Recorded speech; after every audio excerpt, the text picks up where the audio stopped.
주님께서 여러분과 함께 마르코가 전한 거룩한 복음입니다. 주님 영광 받으소서. 그때에 예수님께서 제자들에게 말씀하셨다. 내가 진실로 너희에게 말한다. 너희가 그리스도의 사람이기 때문에 너희에게 마실 물 한 잔이라도 주는 이는 자기가 받을 상을 결코 잃지 않을 것이다. 나를 믿는 이 작은 이들 가운데 하나라도 죄짓게 하는 자는 연자매를 목에 걸고 바다에 던져지는 편이 오히려 낫다. 내 손이 너를 죄짓게 하거든 그것을 잘라버려라. 두 손을 가지고 지옥에 그 꺼지지 않는 불에 들어가는 것보다 불구자로 생명에 들어가는 편이 낫다. 내 발이 너를 죄짓게 하거든 그것을 잘라버려라. 두 발을 가지고 지옥에 던져지는 것보다 절름발이로 생명에 들어가는 편이 낫다. 또 내 눈이 너를 죄짓게 하거든 그것을 빼 던져버려라. 두 눈을 가지고 지옥에 던져지는 것보다 외눈박이로 하느님 나라에 들어가는 편이 낫다. 지옥에서는 그들을 파먹는 구더기도 죽지 않고 불도 꺼지지 않는다. 모두 불 소금에 절여질 것이다. 소금은 좋은 것이다. 그러나 소금이 짠맛을 잃으면 무엇으로 그 맛을 내겠느냐? 너희는 마음에 소금을 간직하고 서로 평화롭게 지내라.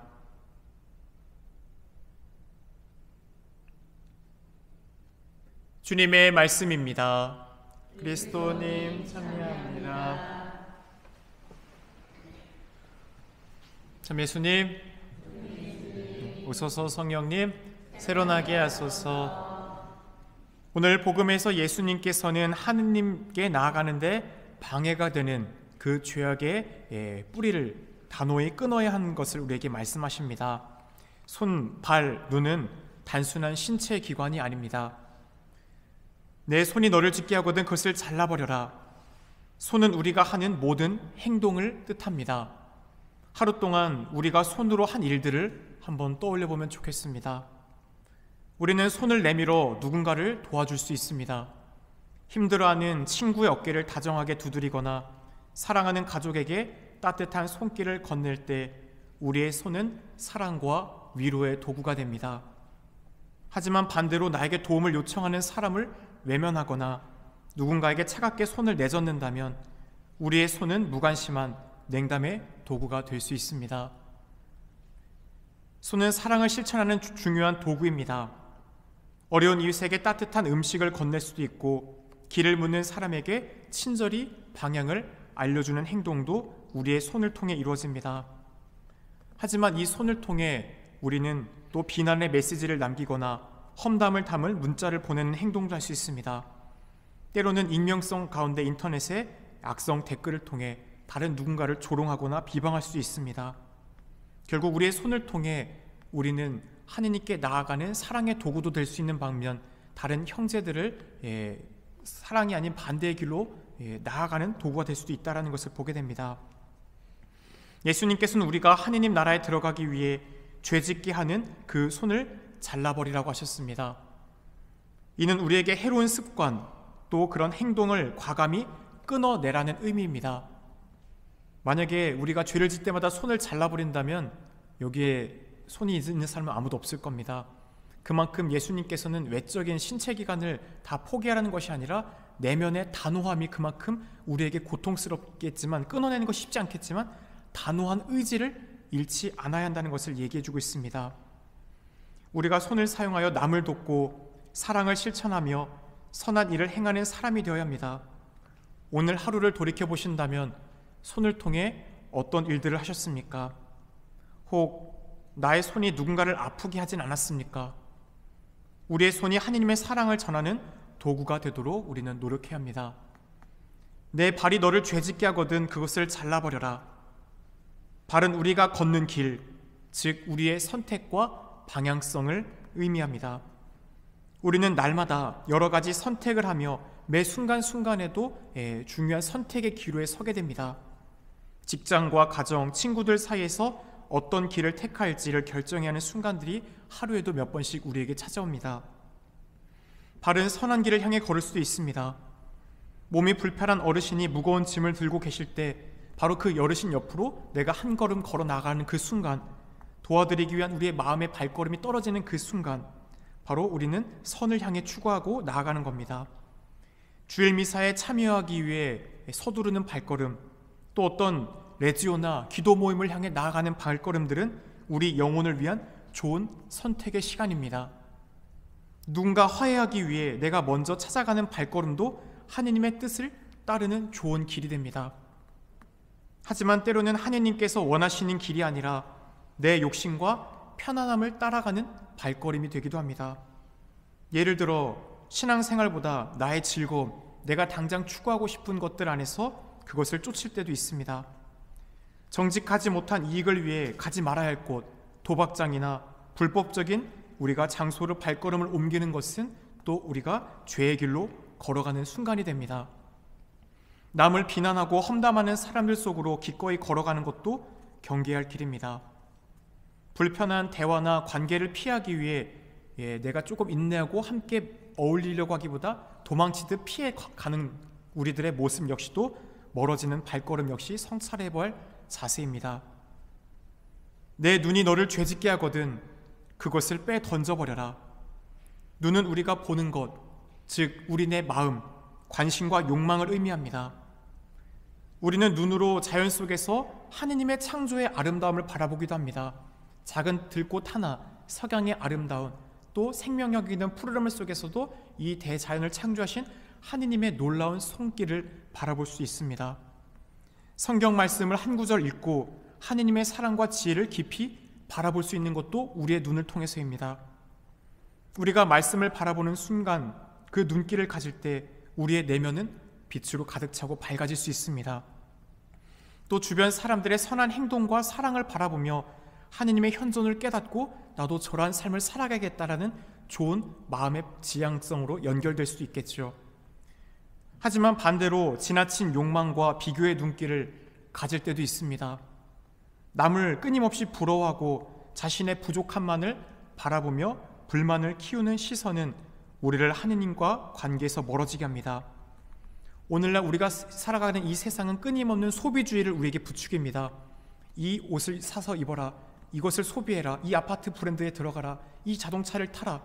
그러는 가운데 우리의 욕망의 눈이 계속해서 어떤 물질적인 것을 계속 추구하고 바라보며 그것을 쫓는다면 우리는 결국 욕심의 길로 계속해서 이끌어지게 됩니다. 음란한 영상이나 불순한 것들을 보는 습관도 우리의 영혼을 병들게 하고 어둡게 합니다. 그렇기에 우리의 눈이 죄를 향할 때 마음이 흔들리고 그 마음 안에 있는 그 뿌리를 자라내지 못하면 그 싹이 자라 열매를 맺는 것이 우리의 겉으로 나오는 것이죠. 연중 돌아오는 제8주일도 우리네 마음에 있는 것, 선한 사람은 선한 곳간에서 좋은 것을 꺼내지만 악한 사람은 악한 곳간에서 악한 말과 행동을 꺼낸다고 했죠. 외적으로 보이는 그 사람의 태도는 그 사람의 내면의 투영이고 반영입니다. 그렇게 친구를 사귈 때, 벗을 사귈 때 그 사람의 말, 행동, 우리는 유심히 바라보면 이 사람과 함께해도 나의 영적인 진보를 위해 도움이 되겠구나. 이 사람은 지금 내 내면 안에 하느님의 자리가 아니라 세상의 것들로 가득 차 있구나. 조금만 바라보면 우리는 쉽게 그 사람의 마음의 근원에 무엇이 있는지를 볼 수 있습니다. 그렇게 먼저 우리 스스로 다른 형제들의 눈에 티를 빼내기 전에 눈에 있는 들보, 오늘 우리의 손과 발과 또 이 눈이 어떤 방향성을 추구하고 있는지, 하느님을 향한 또 봉사를 위한 시간으로 손을 쓰고 있는지, 또 하느님께 나아가기 위한 발걸음이 되고 있는지, 또 더 큰 선을 바라보기 위한 우리의 눈이 어디를 쳐다보고 있는지를 깊이 성찰해 보게 됩니다. 우리가 불필요한 것들과 하느님께서는 멀어질 수 있도록 단호함이 필요하죠. 우리네 삶에 죄를 지을 때 그것은 악표향을 미칩니다. 스캔들이죠. 사제가 보여주는 악표향과 신자들이 보여주는 악표향은 다를 수가 있어요. 신자 한 명이 성당 마당에 쓰레기를 버려요. 어떻게 신자가 쓰레기를 버려? 이럴 수 있죠. 근데 신부님이 성당 마당에 쓰레기를 버려요. 그럼 어떨까요? 아니 사제가? 하느님 집 앞 마당에? 신자가 한 것보다 더 파급력이 있는 거죠. 그렇게 우리들의 행동이 자녀에게 미치는 행동, 내가 위치한 처한 신분과 직분에 따라 다른 사람들에게 주는 파급이 큽니다. 특별히 위정자들, 정치에 있는 이들은 말로써 다른 사람들에게 정보를 주고 올바른 판단을 할 수 있도록 이끄는 사람들이죠. 사제도 그 자리에 있고, 그렇기에 그들이 말로써 다른 사람을 속이거나 잘못된 정보를 줘서 그들을 죄짓게 한다면 그 죄를 짓게 만든 모든 근원에 대한 형을 나중에 그 사람이 더 받게 돼요. 그렇기 때문에 악표행은 무서운 겁니다. 십자가형은 시신이라도 찾을 수 있었습니다. 그런데 연자매, 이 소가 굴리는 연자매를 걸고 바다에 던지면 어떻게 돼요? 뼈도 못 추리죠. 한마디로 시신도 건질 수 없는 더 사람들한테 무거운 형벌이었습니다. 그만큼 그 죄값이 무겁다라는 거죠. 우리들의 죄는 다른 누군가에게 표행을 분명히 미칩니다. 선한 것은 잘 드러나지 않지만 악한 것은 쉽게 전염되고 다른 사람들에게 영향을 미쳐요. 그렇게 나의 오늘의 행동, 나의 말, 나의 손으로 한 일, 나의 발걸음, 나의 눈, 이런 몸짓 하나가 다른 누군가에게 좋은 표행을 주고 있는지 악한 표행을 주고 있는지를 우리는 성찰해 봐야 됩니다. 우리는 죄를 알면서도 쉽게 끊지 못하는 경우가 많습니다. 어떤 습관적인 죄는 우리를 점점 더 하느님과 멀어지게 합니다. 하지만 예수님께서는 단순히 죄를 피하는 것이 아니라 과감히 끊어내라는 우리에게 결단을 촉구합니다. 잘라버리라는 것은 회개와 결단을 의미합니다. 우리가 하느님께 온전히 나아가기 위해 버려야 할 것, 또 내 안에 있는 악표양, 다른 사람들에게 보여지는 또 다른 좋지 않은 모습들이 무엇인지를 성찰하고 과감한 결단으로 그것을 끊어낼 수 있도록 은총을 청해야 할 것입니다. 사랑이신 하느님, 우리의 손이 사랑과 선행의 도구가 되게 하시고 우리의 발이 진리와 정의의 길을 걸어가게 하시며 우리의 눈이 하느님의 뜻을 바라보는 눈이 되게 하소서. 주님, 저희가 바라보아야 할 것은 하느님의 사랑과 자비입니다. 저희가 걸어가야 할 길은 하느님의 뜻을 따르는 길입니다. 저희가 행해야 할 일은 사랑과 나눔의 실천입니다. 우리의 삶이 하느님께 영광이 되게 하시고 우리의 모든 선택이 하느님 나라를 향하는 발걸음이 되게 하소서. 우리 주 예수 그리스도를 통하여 비나이다. 아멘.